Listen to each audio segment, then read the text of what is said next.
बाकी महिलाओं को क्या हक नहीं है कि वो भी 10-10 हजार रुपया ले? क्या उनको हक नहीं है कि वो भी 2-2 लाख रुपया ले? बुलडोजर पर मैं कुछ कहना चाहता हूँ। बुलडोजर संस्कृति को लाने की महोदय एक मिनट में अपनी जमीन वालों की जमीन दूसरे लोगों की जमीन पर चलते हैं और सड़क नहीं रहने की वजह से वहाँ शादी ब्याह भी मुश्किल हो गया है। मोहल्ला का मोहल्ला ऐसा पड़ा हुआ है जहाँ पर अभी तक पाइपलाइन तक नहीं बिछी है। समय अभी कटाव चल रहा है, बाढ़ की स्थिति आई, लेकिन ऐसा लगता ही नहीं है कि उसके ओरिएंटेशन के हिसाब से बजट का प्रावधान किया जा रहा है। जहां एक एक फाइल महीनों तक धूल फांक रही है, वहां नई राशि का मांगना जनता के आंखों में धूल झोंकने जैसा है। ऐसा लगता है कि यह कॉमन प्रैक्टिस हो गया है कि किसी भी योजना का बजट पास कर दो और उसके बाद बिहार विनियोग विधेयक 2025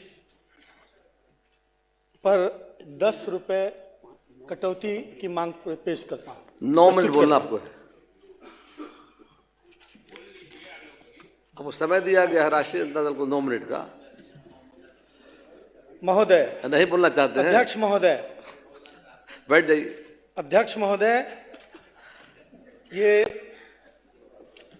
द्वितीय अनुपूरक बजट पेश किया गया है। प्रस्ताव सरकार के द्वारा पेश किया गया है। प्रथम जो बजट था, मूल बजट, उसमें लगभग 3.16 लाख करोड़ का प्रावधान था।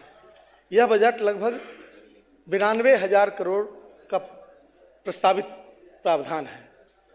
मैं कहना चाहता हूं कि बजटीय अनुमान में कमी की वजह से और वित्तीय कुप्रबंधन की वजह से बार बार सप्लीमेंट्री बजट लाने की आवश्यकता पड़ती है। यह कोई कोरोना काल नहीं है कि विशेष परिस्थिति में तृतीय बजट पेश किया जाए और हर बजट का साइज जो है, अनुमान और जो वास्तविकता है, दोनों के बीच इतना अंतर हो जाए कि हर बजट में 1/3 के बराबर का बजट पेश किया जाए। यह ऐसा प्रतीत होता है कि जो बजट बनाया जाता है शुरू के वर्ष के शुरू में, उसमें सीरियसनेस नहीं है, उसमें सारे प्रावधानों को व्यवस्थित ढंग से विचार नहीं किया जाता, इसलिए बार बार ऐसे सप्लीमेंट्री बजट की आवश्यकता पड़ती है। बजट बढ़ाने के पीछे और भी कारण है। जैसे जो योजनाएं लागू हुई, उन योजनाओं में यदि देर होती है तो उससे वित्तीय भार सरकार पर पड़ता है। ऐसा लगता है कि यह कॉमन प्रैक्टिस हो गया है कि किसी भी योजना का बजट पास कर दो और उसके बाद समय सीमा, निर्धारित समय सीमा तक वो पूरा न करे और उसके बाद उसको एक्सटेंड करके और उसका बजट बढ़ा दो।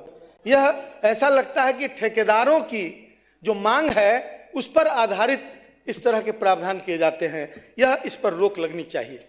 महोदय, सरकार द्वारा द्वितीय अनुपूरक बजट मांग पेश करना यह दर्शाता है कि वित्तीय मामले में सरकार किस तरह कैजुअल अप्रोच अपना रही है। प्रथम अनुपूरक बजट मांग के बाद दूसरा अनुपूरक बजट इस बात का प्रमाण है। मूल बजट की राशि जिसमें कौन सी ऐसी परिस्थिति उत्पन्न हो गई कि बार बार बजट लाने की आवश्यकता पड़ गई। Fiscal responsibility and budget management act 2003 भी इस तरह के प्रावधान विशेष परिस्थिति में इस तरह की इजाजत देता है।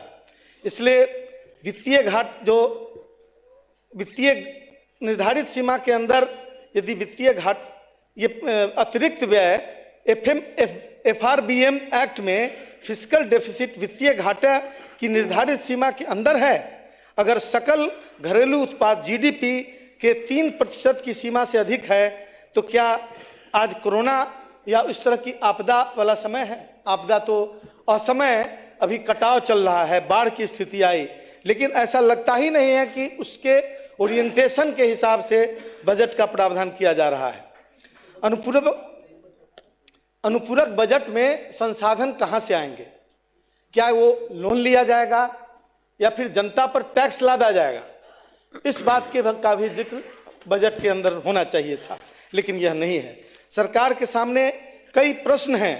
यह साफ करना चाहता हूं कि अनुपूरक बजट विकास का नहीं बल्कि सरकार की विफलताओं को छिपाने का बजट है और वर्षों तक सरकार साल की शुरुआत में ही यदि अनुमान आय व्यय का अनुमान सही ढंग से लगा ली होती तो इस तरह के बजट लाने की आवश्यकता नहीं होती।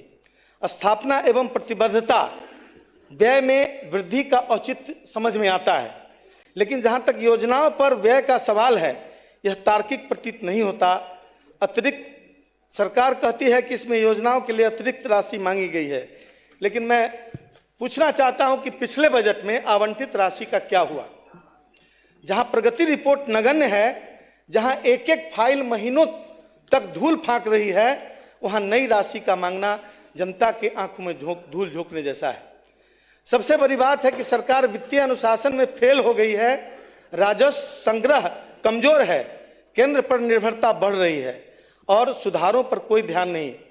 क्या यही सुशासन है? क्या यही विकास की परिभाषा है?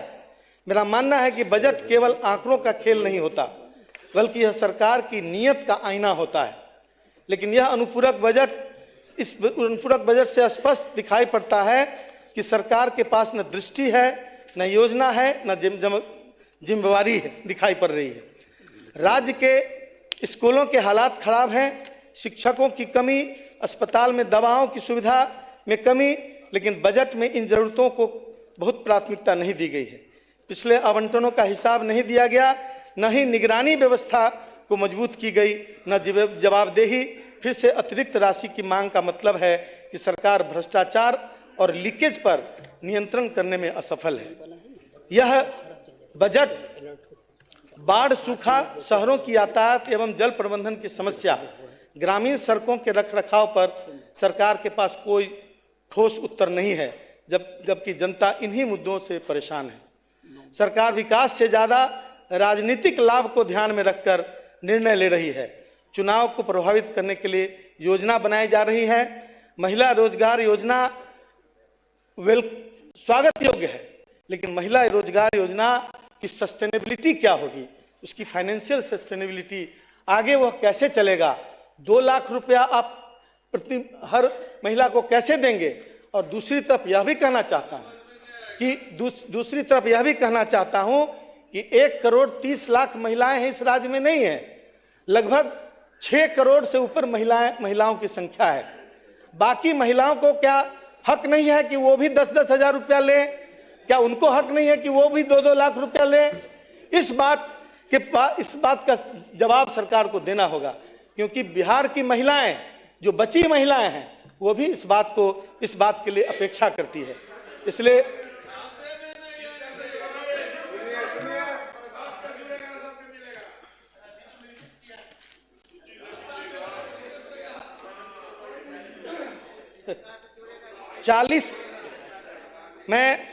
मैं कुछ बिंदुओं की तरफ ध्यान दिलाना चाहता हूं। 40 लाख लोग बिहार में ऐसी बस्ती में रहते हैं जिनकी संख्या 100 से अधिक है और उनकी कनेक्टिविटी अभी तक मुख्य सड़क से नहीं हो पाई। क्यों नहीं हो पाई है? क्योंकि सरकारी जमीन नहीं है, उनके पास पैसा नहीं है जमीन खरीदने के लिए। और सरकार ने, हम लोग जब सरकार में शामिल थे उसी समय ये योजना बनी थी कि हर उस तरह के मोहल्ले को सतत लीज पर जमीन लेकर और सरकार उस पर सड़क बनाएगी। कई बार चर्चा हुई और यहां तक कि कैबिनेट में भी इसकी चर्चा हुई। मुख्यमंत्री ने बहुत जोर देकर संबंधित पदाधिकारियों को बोला कि इसको तुरंत इंप्लीमेंट कीजिए, लेकिन आज तक वो लोग अपमान सहने के सिवा उनके पास कोई उपाय नहीं है। जमीन वालों की जमीन दूसरे लोगों की जमीन पर चलते हैं और सड़क नहीं रहने की वजह से वहां शादी ब्याह भी मुश्किल हो गया है और जो बीच बीच में उन्हें रोका जाता है, अपमानित किया जाता है ताकि वो उनकी निजी जमीन पर नहीं चल सके। इस तरह की समस्याएं, नल जल योजना से जुड़ी हुई समस्याएं, लाखों शिकायतें हैं। शिकायतों का बिल्कुल जो तुगलकी डिसीजन होता रहा है कि कभी पंचायत को दे दिया, कभी पीएचडी को दे दिया, और इस बीच में झूलता हुआ आम आदमी जिसके दरवाजे पर मोहल्ला का मोहल्ला ऐसा पड़ा हुआ, समाप्त हो रहा है। मोहल्ला का, एक मिनट, मोहल्ला का मोहल्ला ऐसा पड़ा हुआ है जहां पर अभी तक पाइपलाइन तक नहीं बिछी कृपया है। बैठ जाए। महोदय, बुलडोजर पर मैं कुछ कहना माननीय चाहता हूं। सदस्य, यह बुलडोजर आपका समय संस्कृति समाप्त को हुआ। लाने की महोदय एक मिनट में अपने समय बुलडोजर कम है, संस्कृति प्लीज बैठ जाइए। बिहार की माननीय सदस्य श्री मनोहर प्रजातांत्रिक सिंह। धरती के बिल्कुल विपरीत है। माननीय सदस्य श्री आम मनोहर जनता की सिंह। समस्याओं पर ध्यान देकर और महोदय कृपया बैठ बुलडोजर संस्कृति को शुरू नहीं होने दिया जाए। जीविका क्या है, मैं सरकार से अनुरोध करूंगा जीविका के प्लीज बैठ बारे में। जाए। माननीय सदस्य मनोहर सिंह जी।